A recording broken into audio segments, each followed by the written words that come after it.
အားလုံးပဲမင်္ဂလာပါရှင်ချမ်းရဲ့ page လေးကနေပြီးတော့ပြန်လည်ပြီးတော့ကြိုဆိုလိုက်ပါတယ်ချမ်းတို့ပါပေါ့နော်ဒီနေ့ဈေးကန်းနားရက်လေးမှာတိုက်ကြီးကအမေချမ်းလေးကိုအလဲသွားခဲ့ပါတယ်ရှင်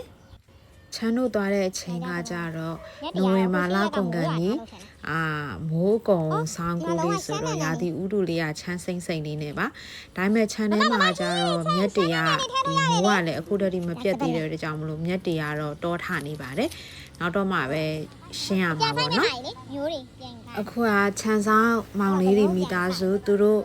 ပိန်းဦးနဲ့ကစုံဦးစိုက်တာလေးတွေကိုတွားပြီးတော့ဆက်စုကြပါတယ်သူတို့ကိုကြတော့ချမ်းတို့ကကြတော့ဟာပေါ့နော်စီးပွားဖြစ်တပိုင်းတနိုင်ပေးဆိုင်ထားပါတယ်ချမ်းတို့ရဲ့ဒီခြံထဲမှာရှိတဲ့မြေကွက်လက်အလွတ်တင်မှာပေါ့နော်သူရာသီပေါ်အသီးနှံတွေအကုန်လုံးပါ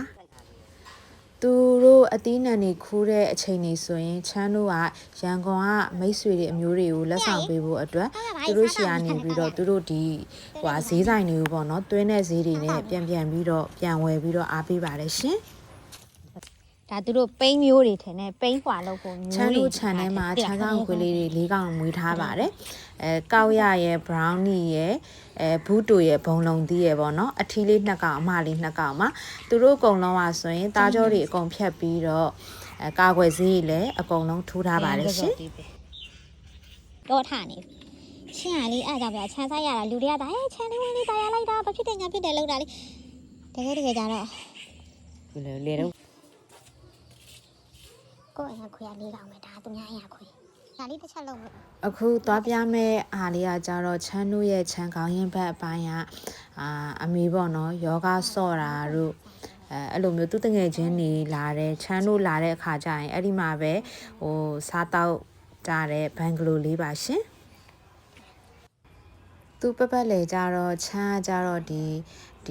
ပေါ့နော်မှုေးတဲ့အပင်လေးတွေကြိုက်တဲ့ကြောင့်မလို့ယူဇနာရဲ့စကဝါရဲ့တနခါပန်းပင်ဂန်းကော်ပင်စပယ်အိုးပုတ်စပယ်ပေါ့နော်အဲ့ဒါကိုဘန်ဂလိုပတ်လေမှာအမေကစိုက်ပေးထားပါတယ်ဂန်းကော်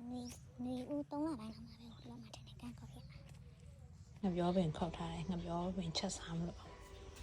ဒါဖီလောဖီနေတိုက်ကြီးစေးချန်နေရအေးပါချန်နေရတူလာတဲ့ကစုံဦးရဲ့ရန်ကုန်အိမ်ပြန်ကိုခြံထဲမှာရှိတဲ့ဖီးချမ်းတွေတီးမွေးတွေစပလင်တွေအုံသီးတွေအဲ့ဒီအကုန်လုံးပေါ့နော်ပြီးတော့အမေဝယ်ထားတဲ့ကျွဲကောသီးတွေရောပြောင်းမှုတွေရောအကုန်လုံးကအလေခန်းအနောက်ခန်းအပြူချမ်းတို့တွေတင်သွားပါတယ်ချမ်းဗီဒီယိုလေးကိုအဆုံးထိကြည့်ပေးတာအားလုံးကျေးဇူးအထူးတင်ရှိပါတယ်ရှင်နောက်ဗီဒီယိုလေးတွေမှာပြန်တွေ့ကြပါမယ်နော်